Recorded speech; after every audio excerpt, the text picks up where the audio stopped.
Greetings and welcome to Ultima Gaming, the only show that takes 2 years to produce one episode. I'm Hunter Ginn. I'm Jessica Jane. Today we're going to be looking at Kingdom Hearts 3. The game that Square Enix took 14 years to develop because they don't know how to count to 3, much like Valve. But they got a little lost along the way with decimals and rounding, but they eventually figured it out. Numbers are a lot. We're also going to be looking at Resident Evil 2, the remake. Leon and Ada have never looked sexier, as have the zombies. We'll have that later in the show.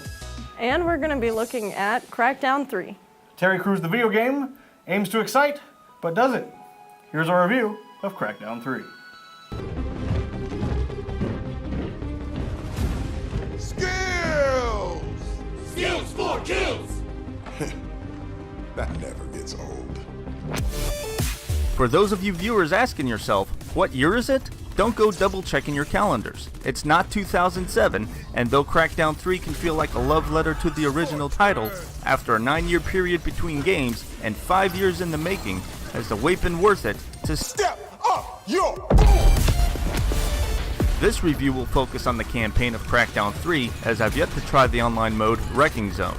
The third installment in the orb-collecting crime-fighting sandbox series doesn't stray far from the original game's formula, and apart from some shallow depth added to the agent's skill set, unlocking new abilities, moves, weapons, and agency vehicle forms every time you evolve is more of the same ground covered in previous installments. This is it, agents!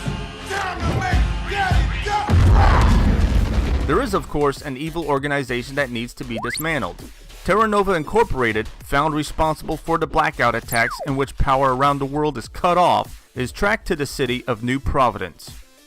This new open world arena is loaded with series staple distractions and includes additional diversions. Weapons and gadgets can be found throughout the world, automatically being added to your arsenal, and agent DNA can be retrieved. Excellent. You found Bartram. He's my kind of guy. Locating different character DNA unlocks new character skins, though, let's be honest, who isn't going to play as Commander Jackson, portrayed by none other than Terry Crews? Quack, quack, motherfucker! Most of my enjoyment with Crackdown 3 came from simply romping around the sandbox at my leisure. Thankfully, on-foot movement feels fantastic, while vehicle handling is wonderfully arcadey.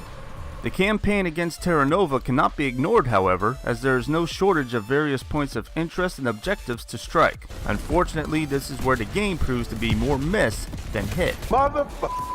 Crackdown 3 features the same lock-on targeting system of previous iterations, only it selectively works. When commands for locking onto targets or firing weapons aren't failing to trigger, locking onto enemies or objects is a frustrating dance of chaos and guesswork. The system will lock onto whatever target your reticle is pointing in the direction of, and will prioritize a random target, even if an enemy is within proximity. What's more is that Crackdown 3's combat mechanics can prove contradictory. In spite of the game fully encouraging the skills for kills mentality, shields recharge over time when damaged, while kills replenish small portions of your shield. I'm not a fan of this system. In spite of being encouraged to step up my boom in escalating firefights or higher difficulty settings, I found myself having to step back and retreat if I didn't die first. And die I did, as the game's difficulty tends to randomly spike while I struggled with the controls. Good thing death isn't forever. Though death is but a minor inconvenience, it's an annoying one nonetheless. Death not only results in irritating remarks from the game's unlikable and borderline annoying female accomplice, Time for another regen. I've seen you in worse shape. You need to be careful out there. but results in enemies being respawned. Damaged or destroyed objectives within the world persist, however, making difficult battles unnecessarily frustrating, as I did not appreciate having to chew through respawned enemies, feeling as though I had made no progress at all towards my goals.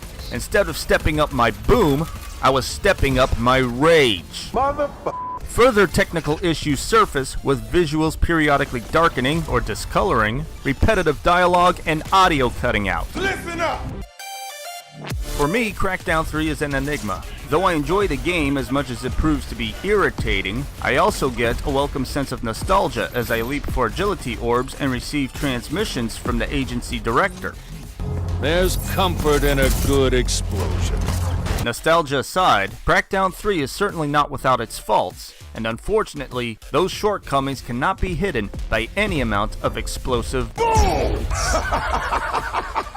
Crackdown 3 earns a 3 Motherfucker! out of 5. this is far from over.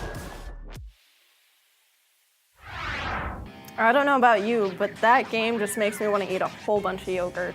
Why? Have you ever seen Brooklyn Nine-Nine? Terry Crews. Terry Crews. Turns out a 5-star man can't make a 5-star video game. Up next, we've got Resident Evil 2, the remake that no one asked for, but everyone wanted. And we got it, which is amazing. Everything looks sexier and better, but how does it play? Let's find out. Here's our review for Resident Evil 2. Oh, Raccoon City Police Station.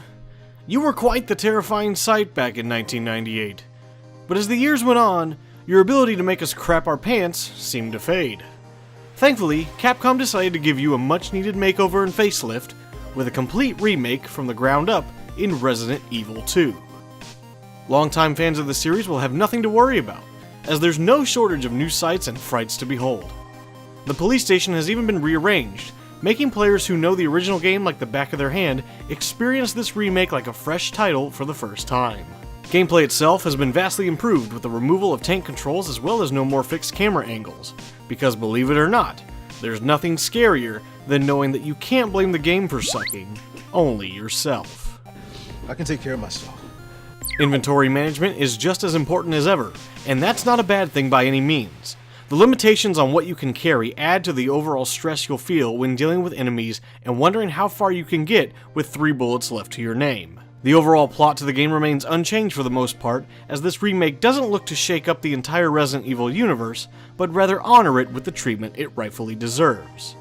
Enemies are even scarier than before, especially the always persistent Mr. X, who loves to show up at the worst time when I'm low on health, ammo, and patience. Resident Evil 2 does a fantastic job of immersing the player within the world and creating a tense and spooky atmosphere, but even then I'm slightly disappointed by the lack of overall expansion. The game feels just right in almost every way, but I found myself wanting a bit more by the end of it. It's hard to say if the game itself is short, or it just does a great job of pulling you in and wanting that much more. But regardless of if you're playing the 1998 classic or the 2019 remake, you're in for one tense ride. Resident Evil 2 gets a 5 out of 5. Do yourself a favor. Stop asking questions and get the hell out of here.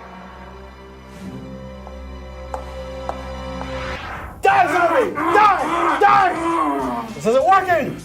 Let me summon my Keyblade. This isn't a Keyblade. Yeah, they'll have to do. Alright, while he's fighting that zombie Heartless, why don't we get to our review of Kingdom Hearts 3? So long! It may be hard to believe that Kingdom Hearts 3 has actually released, and after waiting so long for it, you might find it just as hard to believe the game isn't perfect. Well, both of those statements are true. Kingdom Hearts 3 brings a conclusion to the long-running Xehanort saga, and if you don't know what that means, you probably shouldn't bother playing this game in the first place. If you need a plot summary to get caught up, just know that Disney characters equal good, and dark shadowy characters equal bad. For a game on the PS4, Kingdom Hearts 3 doesn't feel like it takes many risks. Gameplay feels unchanged from previous titles for the most part, with the exception of the added Disney attractions being used as a special attack, which is entertaining at first, but after 20 minutes, the awe and wonder of it all fades quickly. In terms of the main titles of Kingdom Hearts 1, 2, and 3, 3 offers the least number of worlds, and adding insult to injury, one of them is an exceptional bore and waste of time. Arendelle, the land from Frozen, does a horrendous job of feeling like you're actually interacting with the film in any way, from a lack of interaction with characters to a tedious level design where you have to climb a mountain multiple times. It will leave fans of the Disney smash hit disappointed and ultimately frustrated. Other new worlds include San Francisco from Big Hero 6 and the Toy Box featuring Toy Story. Returning worlds such as Pirates of the Caribbean have been greatly expanded upon, now offering players the chance to command their own pirate ship and sail the seas, fighting the Heartless in ship-to-ship combat. It feels like an entire game could be fleshed out from the Pirates world alone, and will easily be where you spend a lot of your time. And speaking of spending a lot of time, there's plenty of mini-games to occupy your time as well. The Gummy Ship has returned, unfortunately, but this time it too has been expanded upon, letting you travel freely between worlds collecting materials and leveling up as you encounter and fight enemies. The newest minigame addition would be Cooking with Little Chef from Ratatouille. Cooking allows you to create dishes you can use to increase stats temporarily, as well as unlock some items. In order to cook, you'll need some ingredients, many of which you can find out in the world. And don't worry, if you can't find them yourself, Donald will gladly point them out for you. This might be a good spot to find some ingredients. Again, This might be a good spot to find some ingredients. and This again. might be a good spot to find some ingredients. Speaking of Donald, your AI companions still manage to not be overly useful when you need them, and by the time you reach late game, you'll tend to forget they're even there in the first place. You've had 17 years to get your act together, Donald. I'm not mad, just disappointed. Overall, Kingdom Hearts 3 offers a familiar and safe experience that longtime fans of the series will feel right at home with. But for a title that we've waited so long for, and being the conclusion to a long-running saga, the game simply feels like it underdelivers in story and content. It's not amazing, but it's certainly not terrible. Kingdom Hearts 3 gets a 3. Our probability of success is... You don't have to crunch the numbers, Baymax. Out of 5. That's our review of Kingdom Hearts 3, getting a fitting 3 out of 5. Who knew that a game with giant keys could make you cry, and at the same time, confuse the hell out of you? Thanks for watching, guys. Check our links below. Help support us make some more content. Thank you guys for watching, and we'll see you next time on Ultima Gaming.